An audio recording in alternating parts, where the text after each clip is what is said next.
So here I have an apple tree that I grafted over last year, very much the same way that I did the one in my recent apple tree makeover video, which I will link right here at the top. You can click on that and watch it. So this provides a few talking points because this is 1 year into that exact same process. Now this tree was fairly old and large, and some of the limbs are pretty big, but I still went ahead and cut them back and grafted into these big stubs. And normally I don't do that a lot. The reason I did it here is because this tree, this particular variety, which I decided I didn't like because it just didn't do well here. I'm sure it's great elsewhere, but it didn't do well here. It was Tiedeman's Late Orange. It tends to have a lot of upright water sprouts on the limbs, and the limbs kind of grow funny, and I didn't really like the way that it grew. So if I retained the framework, I'd be stuck with that framework that I don't like. Also, as you can see, this tree is big enough that it's really driving a lot of growth on this, and I have shoots that are probably 3 feet long here, and it's gonna grow and recover pretty fast. So that way, everything growing from the trunk out is what I want. This is an early frankenapple, so all of these varieties are very early varieties. I know there's Chestnut Crab, Williams Pride, Kerry Pippin, St. Edmund's Pippin, which is really promising, and I think maybe one more, I forget. Lost track there. So anyway, let's talk about some of the way this has regrown. So first of all, you can see that in these big cuts here, I put in more than one scion. The reason I did that, and this is important, is that it draws more sap and more growth to that area.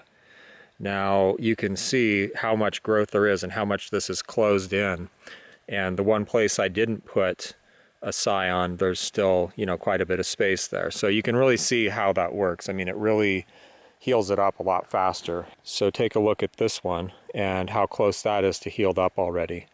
When you're doing any large cuts, definitely anything an inch and larger, but even smaller than that, you can go ahead and put 2 scions in and then plan on removing one of them. These, I haven't decided exactly how I'm going to prune these yet, but I will be cutting some of these out, extra ones out this year, and some I may let grow for another year to finish healing it up and then cut them off. Of course, that gets into a problem though, because look how thick this is already.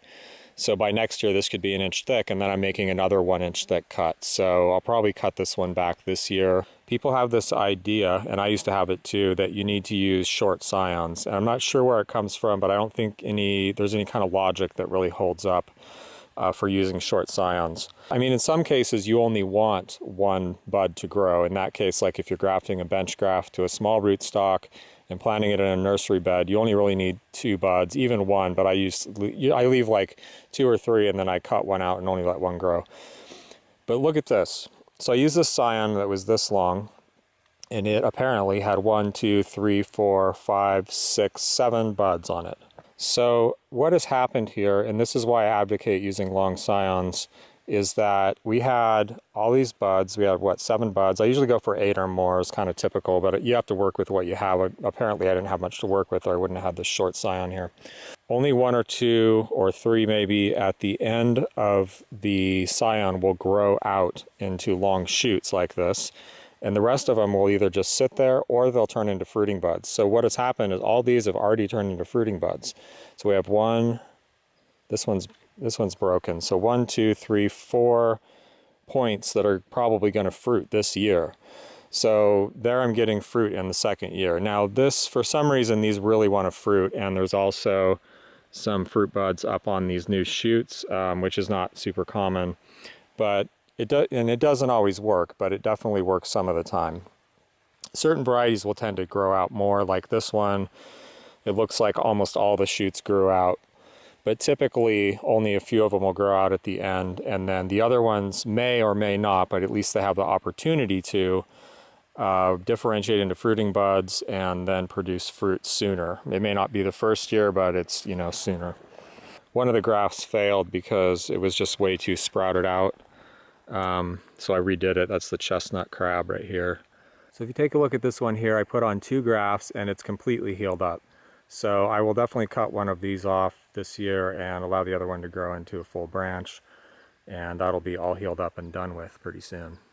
So I think that's about it. I just thought that provided a few good talking points as a follow-up to that other video. I will be going back to that other tree and kind of following up on it as well, but that's, you know, next year, and who knows what'll happen between now and then.